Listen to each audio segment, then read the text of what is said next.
So hello class 12th student, कैसे हो आप सब? I hope you all are doing good. और आज की ये वीडियो आप लोगों के लिए बहुत ज़्यादा इंटरेस्टिंग होगी, क्योंकि जैसा कि आप लोग देख सकते हैं आज की इस वीडियो के अंदर हम लोग करने वाले हैं क्लास 12th का मोस्ट इम्पॉर्टेंट सेक्शन, जो कि है पोएट्री सेक्शन। इसके सारे चैप्टर्स का हम लोग पूरा एक्सप्लेनेशन देखेंगे। साथ ही ये भी देखेंगे कि इसके अंदर जो क्वेश्चन पूछे जा चुके हैं, जो कि इंपॉर्टेंट क्वेश्चन है आपके बोर्ड एग्जाम के लिए भी, और जो एब्स्ट्रैक्ट वाले क्वेश्चन आते हैं जिसमें आप लोगों को बड़ी दिक्कत होती है करने में, उन क्वेश्चन को भी कैसे सॉल्व करना है वो सब कुछ इस वीडियो के अंदर हम लोग देखेंगे। तो प्लीज इस वीडियो को एंड तक जरूर देखना, और वीडियो अच्छा लगे तो चैनल को सब्सक्राइब जरूर कर लेना। तो चलिए शुरू करते हैं। सबसे पहले हम लोग बात करेंगे माय मदर सिक्की। दोस्तों, कमला दास की ये पोएम बहुत ही इमोशनल जर्नी है, जो कि एजिंग और सेपरेशन के डर को दिखाती है। इसमें पोएट अपनी माँ के साथ कार में कोचिन जा रही होती है। जब वो अपनी माँ की तरफ देखती है तो वो नोटिस करती है कि उनका चेहरा बिल्कुल ऐशन यानी राख के जैसा हो गया है और फीका पड़ गया है। उन्हें देखकर पोएट को ऐसा लगता है जैसे वो कोर्प्स यानी कि लाश की तरह हो। ये देखकर पोएट के अंदर एक गहरी चोट पहुंचती है। उनको रियलाइज होता है कि उनकी माँ अब सच में बहुत ज्यादा बूढ़ी हो गई है। इस डर को ध्यान से हटाने के लिए वो खिड़की से बाहर देखती हैं। बाहर उनको यंग ट्रीज, स्प्रिंटिंग और खुश बच्चे दिखाई देते हैं, जो कि लाइफ, एनर्जी और यूथ को दिखाते हैं। और ये जो कि अपनी उनकी माँ की कंडीशन के एकदम विपरीत है, यानी कि कंट्रास्ट है। तो एयरपोर्ट पहुंचकर जब सिक्योरिटी चेक के बाद वो फिर से अपनी माँ की तरफ देखती हैं, तो उन्हें लेट विंटर म्यून्स की तरह वो दिखाई पड़ती हैं, जो कि एकदम लाइफलेस लगती हैं। तो उनका जो पुराना बचपन का डर होता है वो फिर से उनके सामने आ जाता है और फिर से लौट आता है। और लेकिन अपने डर को छुपाने के लिए वो सिर्फ स्माइल करती हैं और कहती हैं, सी यू सून अम्मा। ये स्माइल एक मुखौटा यानी मास्क की तरह होती है, जो उनके दर्द को छुपाए रखता है और एक उम्मीद है कि वो फिर से मिलेंगी। अब बात करते हैं इस चैप्टर के कुछ ऐसे एक्सट्रैक्ट के बारे में, जो कि आपके बोर्ड एग्जाम के लिए बहुत ज्यादा इंपॉर्टेंट हो सकते हैं, और जो आपके बोर्ड एग्जाम में आ चुके हैं पहले से ही। तो जैसा कि आप लोग देख सकते हैं, आप लोगों को इस साइड में क्या दिख रहा होगा? एक्सट्रैक्ट दिख रहा होगा, और इसके जो आंसर्स हैं वो आप लोगों को इस साइड में दिख रहे होंगे। Where was the poet due driving to? तो the poetess was driving to Cochin airport, जैसा कि आप लोग इस ट्रैक के अंदर पढ़ सकते हो। ठीक है, पहली लाइन में लिखा हुआ है poetess was driving to Cochin airport. दूसरा क्वेश्चन है, which figure of speech is used in the line her face when ashen like that of corpse? सबसे इंपॉर्टेंट क्वेश्चन है, जो आप लोगों को सबसे ज्यादा तकलीफ देता है, जो आप लोगों को नहीं आता। तो पहले इसका आंसर सुन लो। सिमिली होता है, सर हम कैसे पहचानेंगे कि किस लाइन में कौन सी फिगर ऑफ स्पीच हो रखी है? तो ध्यान रखना, जब भी किसी लाइन में एक चीज का कंपैरिजन किसी दूसरी चीज से किया जा रहा हो, कुछ सिमिलैरिटी दिखाई जा रही हो, तो उसमें आगे ना कुछ या तो लाइक लिखा होगा, या फिर सो जैसे वर्ड, लाइक, सो ऐसे वर्ड लिखे होंगे। ठीक है, और उसमें क्या किया जा रहा होगा? कंपेयर करा जा रहा होगा, सिमिलैरिटीज वगैरह दिखाई जा रही होंगी। तो समझ जाना वहां पे कौन सा फिगर ऑफ स्पीच है, सिमिली है। कौन सा है? सिमिली है। तीसरा क्वेश्चन है, what pain did the poet experience? तो कौन सा पेन है जो पोएट एक्सपीरियंस करती है? तो विटनेस हर एजिंग मदर, यानी कि अपनी मदर की बढ़ती हुई उम्र को, ठीक है, अपनी मदर को ओल्ड होते हुए, ठीक है, बूढ़ा होते हुए उसको वो देख रही है। यही वो पेन है जिसका वो एक्सपीरियंस करती है, जिसकी वजह से वो बहुत ज्यादा दुखी हो जाती है। अब बढ़ते हैं इसके नेक्स्ट एक्ट्रैक्ट की ओर, जो कि बहुत इंपॉर्टेंट है आपके लिए। अब बात करते हैं सेकंड एक्ट्रैक्ट की। ये एक्ट्रैक्ट आप लोगों के लिए बहुत ज्यादा इंपॉर्टेंट है, क्योंकि पिछले साल के पेपर में यही सेम एक्ट्रैक्ट पूछा गया था। तो बहुत ध्यान से देखना। पहला क्वेश्चन इसका है, how was the mother poet's, how was the poet's mother compared? तो पोएट की मदर को किससे कंपेयर करा गया? तो the poet's mother was compared to the late winter's moon. तो पोएट की मदर को किससे कंपेयर किया गया था? लेट विंटर्स मून से कंपेयर करा गया था। मैंने आप लोगों को एक्सप्लेनेशन में बताया है, एज शी बिकम ओल्ड। क्यों? क्योंकि वो बूढ़ी हो चुकी थी, ओल्ड हो चुकी थी। दूसरा क्वेश्चन है, what did the poetess feel? Poetess कैसा फील करती है? तो poetess was the filled with a sense of sadness. किससे भर जाती है? सेंस ऑफ सैडनेस से भर जाती है, और हेल्पलेसनेस से भर जाती है। याद रखना, सैडनेस से और हेल्पलेसनेस से। तीसरा क्वेश्चन है, what did the poetess do at the time of farewell? Farewell का मतलब होता है अलविदा। तो जब वो उसको अलविदा कह रही थी, तो पोएटेस क्या फील करती हैं? तो the poetess hide her pain, अपने दुख को छुपाती है, at the time of farewell, farewell के टाइम पे, एंड सेड, और कहती है, सी यू अम्मा। ध्यान रखना, क्या कहती हैं? सी यू अम्मा कहती हैं, और अपने दुख को क्या कर देती हैं? हाइड कर देती हैं। क्या कर देती हैं? हाइड कर देती हैं। ध्यान रखना। दोस्तों, अब हम बात करेंगे अपने सेकंड चैप्टर की, कीपिंग क्वाइट की, जो कि बोरिंग साइलेंस की बात नहीं करती है, बल्कि एक्सोटिक मूवमेंट क्रिएट करने की बात करती है। पोएट पेब्लो नेरुदा चाहते हैं कि हम सब थोड़ी देर के लिए रुक जाएं। पोएट कहते हैं कि वो 12 तक गिनती गिनेंगे। 12 घंटे भी हो सकते हैं, 12 महीने भी हो सकते हैं, उतनी देर के लिए हम सबको स्टिल हो जाना है।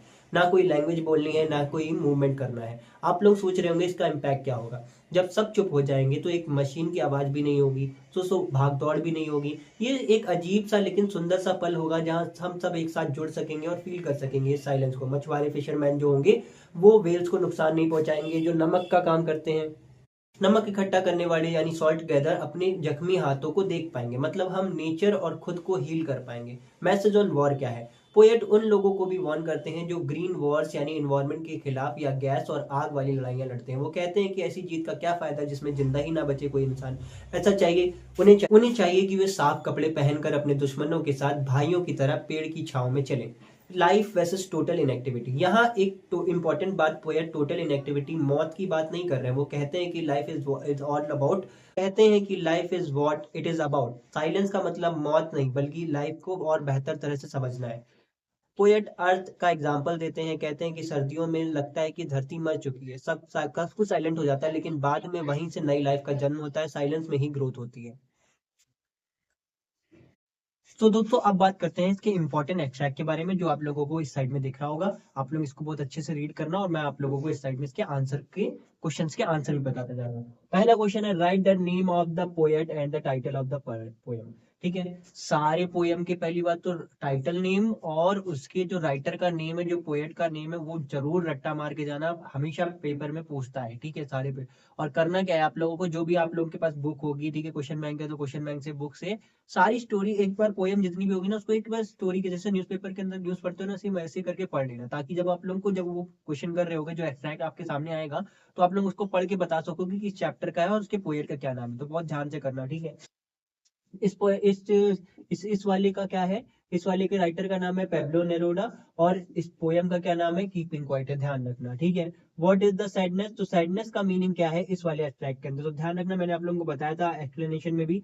The sadness the poet talks about, जिस सैडनेस के बारे में ये जो पोएट है वो बात कर रहा है, is the feeling not understanding our self. वो क्या है, वो उस फीलिंग के बारे में बात कर रहा है जो कि हम लोग खुद ही अपने आप को अंडरस्टैंड नहीं कर पा रहे हैं। उस फीलिंग के बारे में वो बात कर रहा है, उसी को इसने सैडनेस बताया है।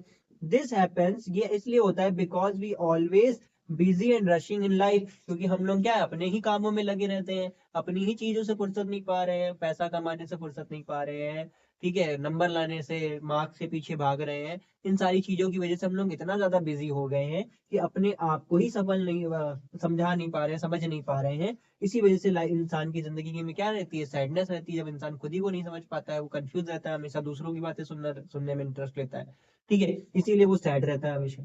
आई बात समझ में? आप बढ़ते हैं, इसका एक और क्वेश्चन है जो बहुत ही ज्यादा इंपॉर्टेंट है, और इसके बाद जो एब्स्ट्रैक्ट में कराने वाला हूँ वो बहुत ध्यान से देखना, बहुत ज्यादा इंपॉर्टेंट है, ठीक है, उसके क्वेश्चन बहुत ज्यादा इंपॉर्टेंट है। सो अब बढ़ते हैं इसके नेक्स्ट क्वेश्चन पे। नेक्स्ट क्वेश्चन है, in what sense do the lines reflect the challenges of the modern lifestyle. तो कौन कौन से ऐसे चैलेंजेस हैं मॉडर्न लाइफस्टाइल के जो कि रिफ्लेक्ट करते हैं, ठीक है, किस सेंस में इसमें रिफ्लेक्ट करा गया। तो the line show how modern life is very fast and focused. तो ये जो लाइन है, जो एक्सैक्ट आप लोगों को यहाँ पर दिख रहा होगा, इसमें लाइन जो दे रखी है उसमें लिखा हुआ है, how modern life style life is very fast and focused, ठीक है, on doing things without stopping. यानी कि आज की जो हमारी जिंदगी हो गई वो कितनी ज्यादा फास्ट हो गई है, हर चीज में हम लोग बस लगे हुए हैं, काम कर रहे हैं, बस काम इतना ही ज्यादा कर रहे हैं, ठीक है। और focus on doing things without stopping, मतलब बस फोकस में लगे हुए हैं, कोई चीज मतलब कभी शांति से बैठ ही नहीं रहे सोचने के लिए। जब तक आप शांति से बैठोगे नहीं, अपने बारे में, अपनी फैमिली के बारे में, बाकी सारी चीजों के बारे में कैसे सोचोगे, जब तक सोचोगे नहीं तब तक वो चीजें सॉल्व नहीं होंगी। तो हम लोग बस लगे हुए हैं, नहीं, अंधे घोड़े तरीके बस चलते जा रहे हैं। पीपल आर ऑलवेज बिजी, लोग हमेशा बिजी रहते हैं, जब देखो तब बिजी, हर बिजी, जब देखो तब बिजी, जब देखो तब बिजी, है ना। अब वो कहाँ बिजी रहते हैं ये तो आप जानते ही होंगे, ठीक है। तो इतना भी बिजी नहीं रहना चाहिए, खुद को भी समय देना चाहिए। एंड नेवर अंडरस्टैंड देमसेल्फ, और कभी भी खुद को नहीं समझते हैं, which leads to confusion and sadness, जो कि क्या आगे ले जाती है, आगे जाकर कंफ्यूजन और सैडनेस पैदा करती है, ठीक है। जब तक आप अपने आप को नहीं समझते हो, तो जैसा कि मैंने आप लोगों को पहले भी बताया कि कंफ्यूजन हमेशा रहेगी। अगर आप लोग खुद को नहीं समझोगे, आप लोग अपनी वैल्यू खुद नहीं समझोगे, तो हमेशा दुखी रहोगे, हमेशा कंफ्यूजन में रहोगे, ठीक है। दूसरों को इम्पोर्टेंस देना बंद करो, काम को इम्पोर्टेंस देना है लेकिन खुद को भी इम्पोर्टेंस देना है। अब देखते हैं इस चैप्टर का सबसे इंपॉर्टेंट एक्सट्रैक्ट जो कि आप लोगों को यहाँ पे दिख रहा होगा। पहला क्वेश्चन इसका है, what lesson does the earth does the earth teachers, तो कौन सा लेसन है जो अर्थ हम लोग को सिखा रही है यहाँ पर? The earth teachers that there can be life under apparent stillness, यानी कि जो अपेरेंट स्टिलनेस होती है, एकदम से सब हम लोग अगर शांत हो जाएंगे, एकदम शांत हो जाएंगे, कोई भी लैंग्वेज नहीं बोलेंगे, अपनी बॉडी को कुछ समय के लिए एकदम मूव नहीं करेंगे, तो हम लोग को एक लेसन मिलेगा लाइफ का, बहुत मतलब हम लोग अपनी लाइफ को समझ सकते हैं बहुत अच्छे से, ठीक है, एक नई लाइफ हम लोग को पता चलेगी। दूसरा क्वेश्चन है what remains alive when everything seems to be dead, जब सब कुछ खत्म हो जाएगा, सब कुछ डेड हो जाएगा, सब कुछ मर जाएगा, तो बताओ क्या अलाइव रहेगा, क्या बचा रह जाएगा? ओनली द अर्थ, ये बहुत इंपॉर्टेंट क्वेश्चन है, ध्यान रखना। Only the earth remains alive, सिर्फ क्या बचेगी? सिर्फ धरती बचेगी, बाकी सब खत्म हो जाएगा, हम सब खत्म हो जाएंगे 2027 में, ठीक है। तो ओनली कोई नहीं बचा सकता 2027 से खत्म होने से, ध्यान रखना। बालवीर भी नहीं बचा पाएगा, रानी परी भी नहीं बचा पाएगी, ठीक है, सिर्फ अर्थ बचेगी, बाकी सब खत्म हो जाएगा। Only the earth remains alive when the everything seems to be dead, सब कुछ जब खत्म हो जाएगा तो सिर्फ क्या बचेगी? अर्थ ही बचेगी जिंदा। आई बात समझ में? इसका अगला क्वेश्चन है what does the poet ask to do, तो पोएट क्या करने को कहता है हम सबसे? तो ध्यान रखना, जब वो कहता है कि वो 12 तक काउंट करेगा, the poet want us to keep quiet and still and not to move our arms and legs too much, यानी कि पोएट हमसे चाहता है कि हम लोग एकदम शांत हो जाए, ठीक है, एकदम स्टिल हो जाए, ठीक है, बिल्कुल हिले डुले ना, अपने आर्म्स वगैरह अपने लेग्स बिल्कुल भी हिलाए ना, कोई लैंग्वेज ना बोले, जब तक वो 12 तक की काउंटिंग करता है तब तक, ठीक है। यहाँ पे नहीं लिखा हुआ है, लिख लेना, 12 तक काउंटिंग करेगा, ठीक है, कहाँ तक काउंट करेगा? 12 तक काउंट करेगा, याद रखना है। तो अब हम बढ़ते हैं अपने थर्ड चैप्टर की ओर, जहाँ जॉन कीट्स कहते हैं कि a thing of beauty is Joy for ever, मतलब अगर कोई चीज सच में सुंदर है तो उसकी खुशी कभी खत्म नहीं होती, बल्कि वक्त के साथ बढ़ती जाती है। ब्यूटी सिर्फ शक्ल से नहीं होती, एक सुंदर चीज हमारे लिए एक बोवर यानी कि एक ठंडा साया या गार्डन जैसी होती है, जहां हम सुकून से सो सकते हैं और अच्छे सपने देख सकते हैं। ये हमें मेंटल पीस देती हैं। पोएट कहते हैं कि हर रोज हम एक फूलों की माला यानी फ्लावरी बैंड पिरोते हैं और हमें धरती से बांधे रखती है। दुनिया में बहुत दुख है, निगेटिविटी है और डिस्पॉन्डेंस है यानी निराशा है, लेकिन नेचर की एक पर्दा है जो हमें उससे दुख से हटा देती है। पोएट ने कुछ एग्जाम्पल दिए हैं जो एग्जाम के लिए बहुत ज्यादा इंपॉर्टेंट है, तो उसको याद रखना। The sun and the moon जो सबको रोशनी देते हैं, ओल्ड एंड यंग ट्री जो पेड़ भेड़ बकरियों को छांव देते हैं, डेफोडिल्स जो कि डेफोडिल्स जो हरी भरी दुनिया में खिलते हैं, डेफोडिल्स जो कि हरी भरी दुनिया में खिलते हैं, और क्लियर रिल्स ठंडे पानी की नदियां जो गर्मी में सुकून देती हैं। मस्क रोज जंगल के बीच खिलने वाला एक खुशबूदार फूल है। अब आता है एक ट्विस्ट। कीट्स कहते हैं कि सिर्फ नेचर की नहीं बल्कि हमारे माइटी डेड जो लोग बहादुरी से मरे हैं की कहानियों की में भी सुंदरता है। उनकी कहानियां और कुर्बानियां जो है उनको सुनकर बहुत सुकून मिलता है। पोयम खत्म होती है एक बहुत ही सुंदर इमेज के साथ कि ये सारी चीजें, सुंदर चीजें एंडलेस फाउंटेन की तरह है जो कि सीधा स्वर्ग यानी हेवन में हमारे ऊपर बरस रही है। ये भगवान हमारे लिए अमृत की तरह है, भगवान के द्वारा दिया गया अमृत की तरह है।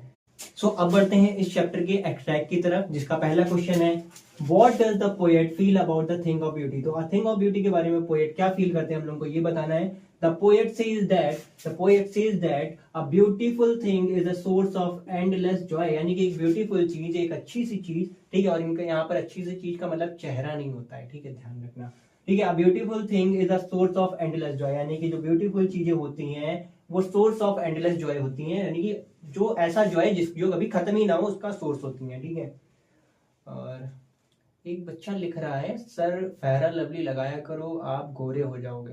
बेटा मेरे को गोरा होना ही नहीं है, ठीक है, इसलिए नहीं गोरा होना ना क्योंकि दो तरह के लोग होते हैं, एक वो लोग जो शकल से काले होते हैं और एक वो लोग जो करतूतों से काले होते हैं, ठीक है। मैं शकल से काला हूं इतना ठीक है, मैं करतूतों से काला नहीं हूं, इसलिए मैं ठीक हूं, ठीक है।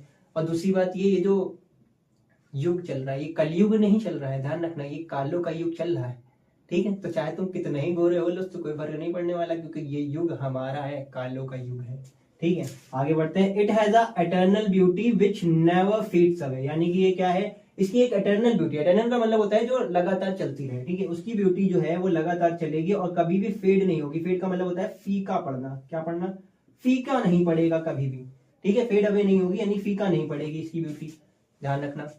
इसका अगला क्वेश्चन है what does the mean when he says it will never into nothingness, इसका क्या मतलब है? ये जो फ्रेज लिखी हुई है it will never into nothingness, इसका क्या मतलब होता है? The phrase pass into nothingness means it will never cease to exist but will continue to have a lasting impression. यानी कि ये चीज हमेशा एग्जिस्ट तो नहीं करने को है, लेकिन वो हमेशा क्या करेगी, will continue to have a lasting impression, यानी कि उसका इंप्रेशन जो है, उसका प्रभाव जो है वो हमेशा बना रहेगा। लास्टिंग मतलब होता है हमेशा, और इंप्रेशन मतलब प्रभाव। ठीक है, इसका मतलब यहाँ पर ये होता है। लर्न कर लेना बहुत ज्यादा इंपॉर्टेंट है, बहुत बहुत बहुत ज्यादा इंपॉर्टेंट है, इसलिए बता रहा हूँ। ठीक है, नेक्स्ट क्वेश्चन है point out the figure of speech in the statement. तो बहुत ज्यादा दिक्कत होती है आप लोगों को, हमने पिछले वाले चैप्टर में बताया था कि सिमिली क्या होता है। ठीक है, मतलब इससे पहले वाले में। अब इसमें देख लो, इसमें क्या होगा, a thing of beauty is a joy for ever. तो इसमें मेटाफर है, लेकिन सर हमें कैसे पता चलेगा कि इसमें मेटाफर है कि सिमिली है? तो ध्यान से सुनना। ठीक है, यहां पर देखो, a thing of beauty is a joy. Beauty को क्या बता दिया गया है? जॉय बता दिया है। जब किसी दो अलग अलग चीजों को एक जैसा बता दिया जाए, वहां पर मेटाफर लगता है। सर ऐसा तो आपने सिमिली में भी बताया था, तो हम कैसे फर्क पता करेंगे कि सिमिली में क्या है, मेटाफर में क्या है? तो बहुत ध्यान से जरा सुनना। ठीक है, मैं आपको यहां पर बताता हूं।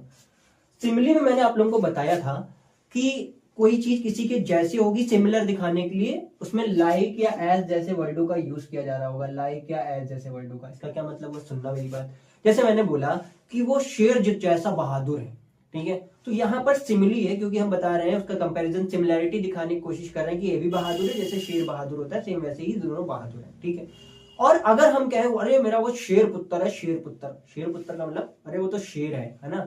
तो यहां पर हम क्या करें, डायरेक्टली उसको शेर बनाए दे रहे हैं, डायरेक्टली उसका कंपैरिजन शेर कर दे रहे हैं। ठीक है, शेर जैसा बहादुर नहीं बोल रहे हैं। वहां पर सिमिली, जहां पर जैसा वर्ड लगा हो, लाइक वर्ड लगा हो, एज वर्ड लगा हो, वहां पर होता है सिमिली। ठीक है, वहां पर, और जहां पर डायरेक्टली वही चीज बताई दी, जैसे यहाँ पर ब्यूटी को सीधे सीधे जॉय बता दिया गया, तो यहाँ पर मेटाफर आएगा। क्या आएगा? मेटाफर आएगा। इसको हिंदी में रूपक अलंकार भी बोलते हैं, ध्यान रखना।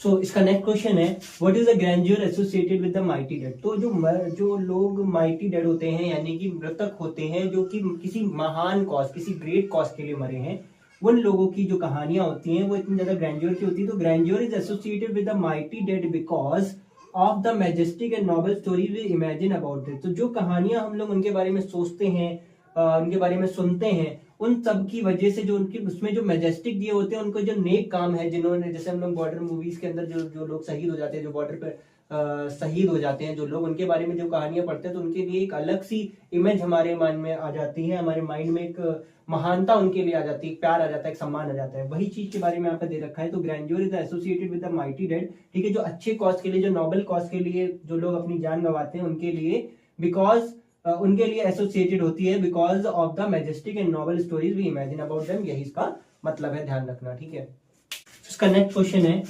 what is the endless fountain of the immortal drink that the poet referred to the in the poem। यानी कि इस पोयम के अंदर पोएट एक चीज कह रहे हैं, कह रहे the endless fountain of the immortal drink. Immortal का मतलब होता है ऐसी, इमॉर्टल का मतलब ऐसे अमर होता है, तो अमर कर देने वाली जो ड्रिंक है उसका endless fountain of the immortal drink. इसका क्या मतलब है, पोएट इससे क्या कहना चाह रहा है? तो सुनना जरा, the endless fountain of immortal drink refers to the timeless and eternal source of inspiration. यानी कि एक ऐसे सोर्स के बारे में बात हो रही है, एक ऐसी चीज के बारे में बात हो रही है जो कि टाइमलेस और एटर्नल, एटर्नल मतलब जो हमेशा रहे, कभी मरे ना, कभी खत्म ना हो, और टाइमलेस मतलब जो कि समय से बाधित ना हो। ठीक है, टाइमलेस हो, ऑफ इंस्पिरेशन। ठीक है, ऐसे इंस्पिरेशन के एक ऐसे सोर्स की बात कर रही है, ये इस लाइन में बात किया जा रहा है जो कि टाइमलेस है और एटर्नल है। ठीक है, इंस्पिरेशन है, ब्यूटी, जॉय, उसके एक ऐसे सोर्स के बारे में बात हो रही है जो कि टाइमलेस और एटर्नल है। Derive from the lovely tales, जो कि कहां से आती है? अच्छी अच्छी कहानियों से आती है। टेल्स मतलब होता है कहानियां, लवली टेल्स का मतलब होता है बहादुरी की जो कहानियां, बहादुरी के जो किस्से हैं, उनसे जो इंस्पिरेशन मिलती है, जो ब्यूटी मिलती है, जो जॉय मिलता है। ठीक है, वो एटर्नल और टाइमलेस सोर्स होता है। ठीक है, और legends of the mighty dead, और कौन कौन सी डेड जो हमने बताया था इससे पहले वाली लाइन में, कि जो कि लेजेंड्स हैं हमारे यहाँ के हो रखे हैं, जैसे देश के हमारे जवान हैं, उनके बारे में जब हम लोग पढ़ते हैं तो हमारे मन में एक इंस्पिरेशन, जो कि टाइमलेस, बहुत ज्यादा मोटिवेशन आता है, जिन्होंने हम बहुत अच्छा काम किया है लाइफ में। ठीक है, बहुत कुछ अचीव करा है, उन सब की जो कहानियां हम लोग पढ़ते हैं, ठीक है, वो हम लोगों को इंस्पिरेशन देती है, ब्यूटी देती है, जॉय देती है, खुशी देती है। ठीक है, वो सब टाइमलेस और एटर्नल सोर्स हैं। ठीक है, इन सब चीजों के, ये जो माइटी लेजेंड्स हैं और उनकी जो कहानियां हैं, ये सारी चीजें आई बात समझ में? आई होप आप लोगों को बहुत अच्छी चीजें समझ में आ रही होंगी। तो प्लीज चैनल को सब्सक्राइब जरूर कर लेना अगर पसंद आ रहा हो वीडियो तो।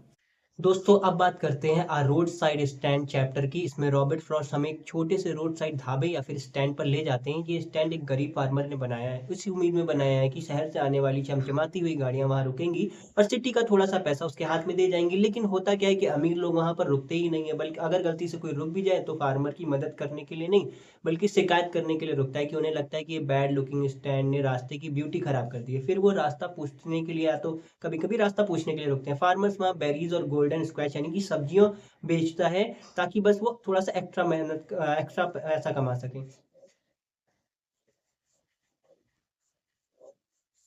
फार्मर वहाँ बेरीज या गोल्डन स्क्वैश यानी सब्जियां बेच रहा है, जो कि भीख नहीं मांग रहा है, बस अपनी मेहनत का फल बेचकर कुछ एक्स्ट्रा पैसा कमाना चाहता है।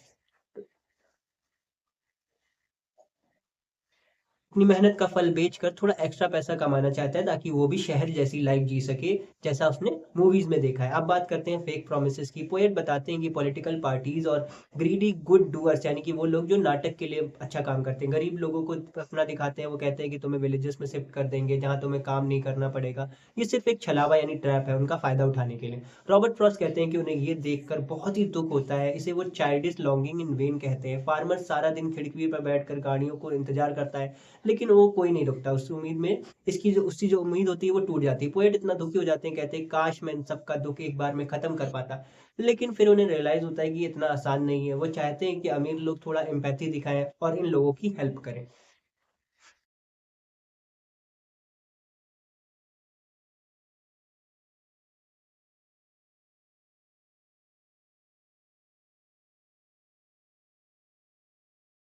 सो इसका इस एक्ट्रैक्ट की क्वेश्चन ये है, the what can the poet hardly bear. तो पोएट जो है वो कैसे बियर करने का मतलब सहन करना, ठीक है। क्या हार्डली बियर कर सकता है, बहुत ही मुश्किल से बियर कर सकता है, सहन कर सकता है। The poet can hardly bear the thought of so much childish longing in when, यानी कि वो क्या बियर कर सकता है, सिर्फ बहुत ज्यादा चाइल्डिश।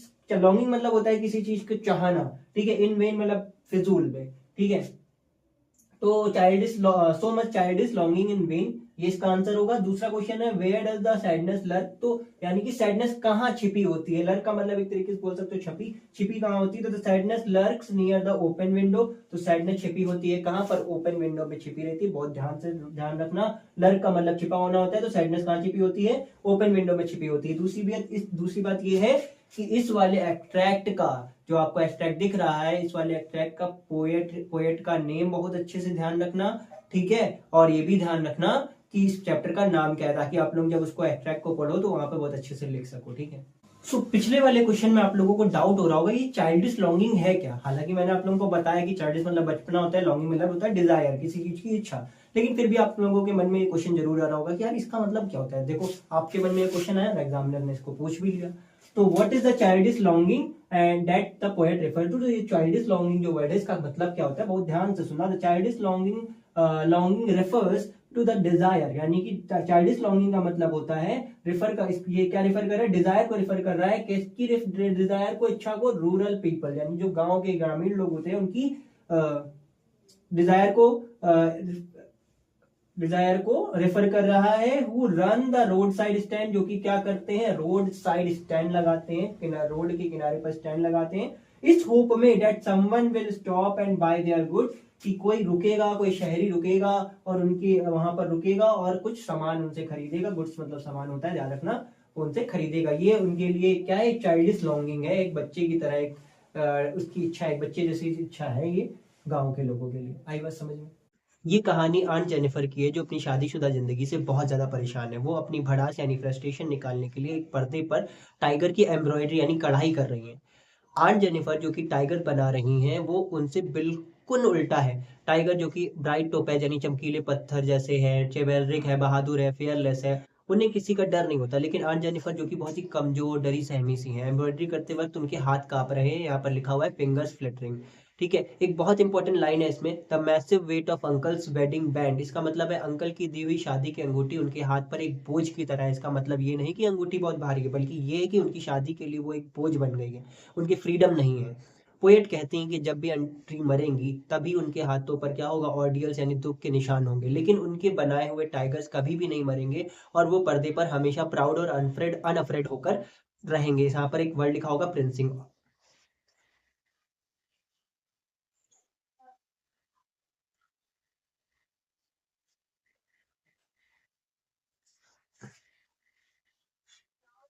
आंट मरकर भी शादी के बंधन से पूरी तरह आजाद नहीं होंगी। रिंग उनके हाथ में ही होगी, लेकिन उनके आर्ट यानी कि जो टाइगर है उसकी आजादी का हमेशा जिंदा रखेंगी।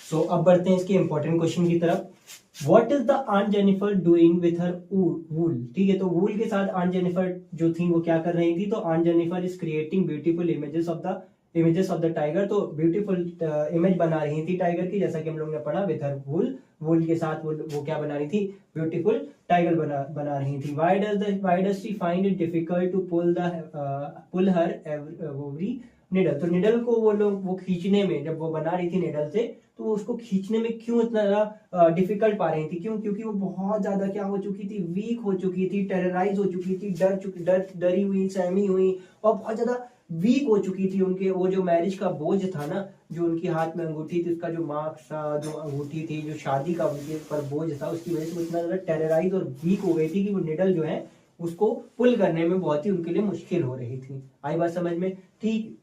सो अगला क्वेश्चन है, which figure of speech is use in the line the massive weight of uncle's wedding ring? तो यहाँ पर हाइपरबोले होगा, क्योंकि कोई भी रिंग का वेट इतना ज्यादा नहीं होता, लेकिन जिस तरीके से इसमें बताया जा रहा है कि उनकी रिंग की बहुत ज्यादा वेट था, जिससे वो वीक हो गई थी, संभाल नहीं सकती थी, तो यहाँ पर हाइपरबोले ही यूज होगा। दूसरा है, how do Jennifer's tiger behave? तो जेनिफर्स टाइगर कैसे बिहेव करता था? जेनिफर का जो टाइगर था वो जेनिफर से बिल्कुल अलग था। आंट जेनिफर जो थी उनसे बिल्कुल अलग था। वो वीक थी तो ये स्ट्रांग था। वो सबसे डरती थी तो वो डरता नहीं था। Don't fear the man standing under the tree. तो आंट जेनिफर जो थी वो डरती थी, जो मैन अंडर द ट्री बैठे होते थे, जब उसकी अपने पति की बात कर रही है, उनसे डरती थी। लेकिन ये नहीं डरेगा, जो इनका टाइगर होगा वो नहीं डरेगा। दे आर स्ट्रांग, क्योंकि वो बहुत वीक थी तो स्ट्रांग भी होगा और चिवेलरिक भी होगा। क्या होगा? चिवेलरिक का मतलब होता है बहादुर, यानी कि क्योंकि वो डरी सहमी सी रहती है, लेकिन उनका जो टाइगर होगा वो क्या होगा? बहादुर होगा। ये इसका पूरा सारांश था। ये इसके इंपॉर्टेंट क्वेश्चन थे जो कि एग्जैक्ट से पूछे जा सकते हैं, तो बहुत अच्छे से तैयार करना। अब बात आती है इसके सेंट्रल आइडियाज की। ठीक है, तो सेंट्रल आइडिया में इसके सारे जो इंपॉर्टेंट सेंट्रल आइडिया हैं वो आप लोगों को डिस्क्रिप्शन बॉक्स में दे दूंगा, उसको जाकर लर्न कर लेना। बहुत ही जरूरी, बहुत ही इंपॉर्टेंट वो सेंट्रल आइडियाज होंगे। प्लीज उसको लर्न करके जरूर जाना, अपने नंबर जरूर कंफर्म कर लेना। और ये वीडियो अगर आप लोगों को अच्छा लग रहा हो तो प्लीज लाइक जरूर कर देना, शेयर जरूर कर देना और सब्सक्राइब जरूर कर देना। ऐसे ही वीडियोस और भी आती रहेंगी और हमेशा मैं आप लोगों के लिए खड़ा रहूंगा। तब तक के लिए मिलते हैं नेक्स्ट वीडियो में। बाय बाय, खुश रहो, हंसते रहो, मुस्कुराते रहो। Bye bye.